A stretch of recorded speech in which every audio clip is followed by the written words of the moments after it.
कुछ फैक्ट्स जब सामने आते हैं तो बहुत ही रूह कांप जाती है।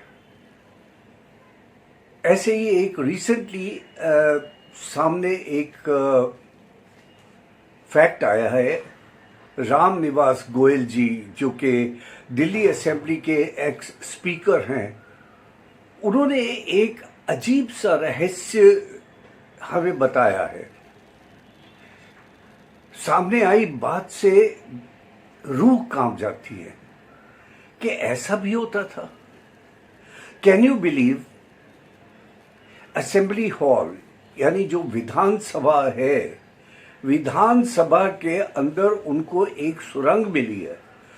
वो सुरंग अगर खोलो तो वहां से कनेक्ट होता हुआ सीधा रास्ता सुरंग के थ्रू, और बड़ी संकरी है, ज्यादा बड़ी भी नहीं है, ये सीधा रास्ता जाता है रेड फोर्ट यानी लाल किले तक, जो 7-8 किलोमीटर का फासला है वो इस सुरंग से होके जाता है। और ये असेंबली लाइन, जो पहले असेंबली हॉल हुआ करता था अंग्रेजों का, वो बाद में अंग्रेजों ने अदालत बना दी और अदालत में फैसले होते थे उन क्रांतिकारियों के जो कि हिंदुस्तान की आज़ादी चाहते थे, भारतवर्ष की आज़ादी चाहते थे और लड़ा करते थे अपनी मातृभूमि के लिए। और उन क्रांतिकारियों का अंदर ही अंदर फैसला करके अंग्रेज उन्हें उस सुरंग के द्वारा फांसी गृह तक पहुंचा देते थे, और फांसी वहां पर सीक्रेटली ही लगाई जाती थी, बिना किसी को बताए कि कौन कब मर गया और कब फांसी हुई। ये तो किया है हमारे साथ इन अंग्रेजों ने।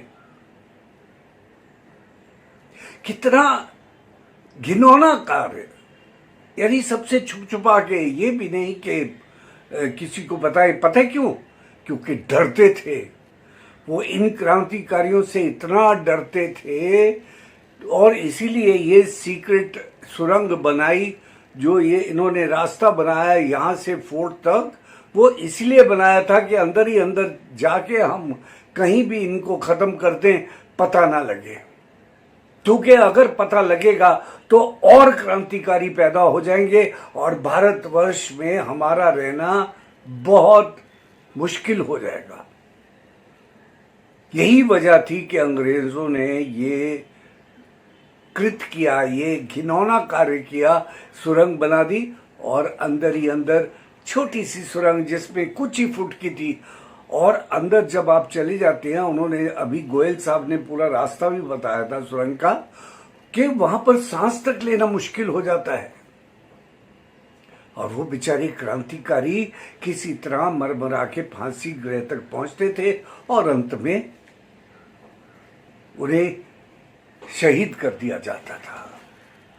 प्रणाम है, हेड्स ऑफ, जो भारतवर्ष की आजादी के लिए इतना दुख सहे, इतना अत्याचार सहे, जिन्होंने, कि हम लोग कुछ भी कर लें आज भारतवर्ष में, हम उनका किया कभी भी नहीं उतार सकते।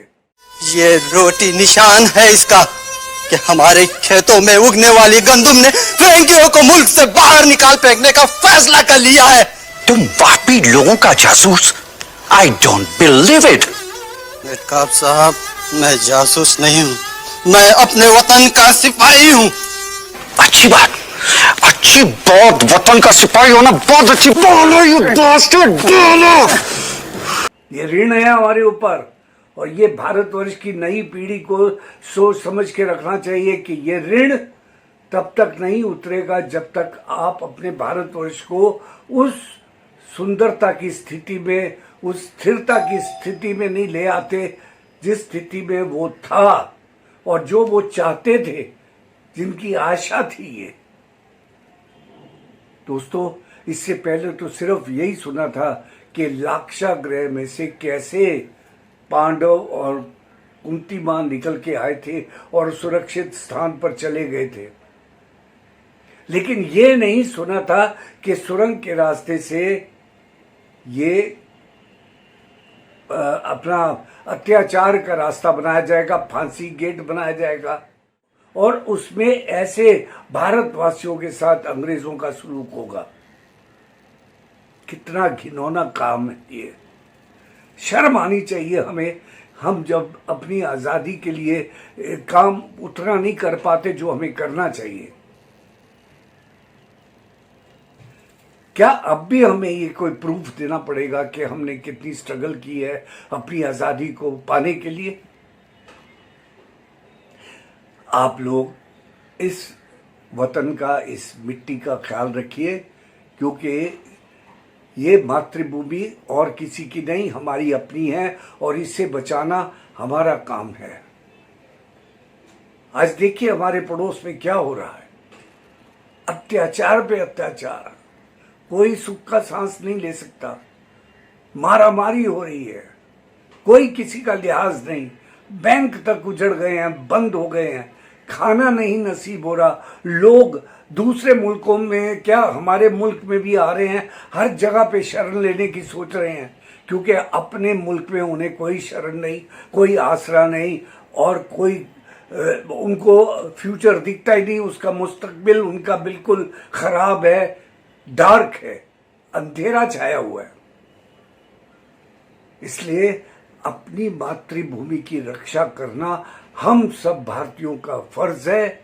ये हमारी माँ है, हमारा कर्तव्य है कि इसे किसी तरह दुश्मन की नजरों से बचा के रखें। आज जो हम आज़ादी की सांस ले रहे हैं, आज़ादी की रोटी तोड़ के खा रहे हैं, आज़ादी से बात कर रहे हैं, ये नहीं नसीब होती। तालिबानियों को देखिए क्या हो रहा है। अरे पाकिस्तान हमारे पड़ोस में देख लीजिए कितना कष्ट है। मैं ये नहीं कहता पब्लिक वहां की खराब है, पब्लिक बिल्कुल खराब नहीं, लेकिन पॉलिटिक्स। इसी तरह ब्रिटिशर्स ने जो अत्याचार हमारे साथ किया वो अभी वापस मत होने देना। ऐसी सुरंगें वापस मत खोदने देना कि हम लोग सब के सब फांसी पे चढ़ जाएं, या और कुछ नहीं तो अपने आप को ही मार। अपनी देश की सुरक्षा हमारा कर्तव्य है, हमारा धर्म है, याद रखिएगा।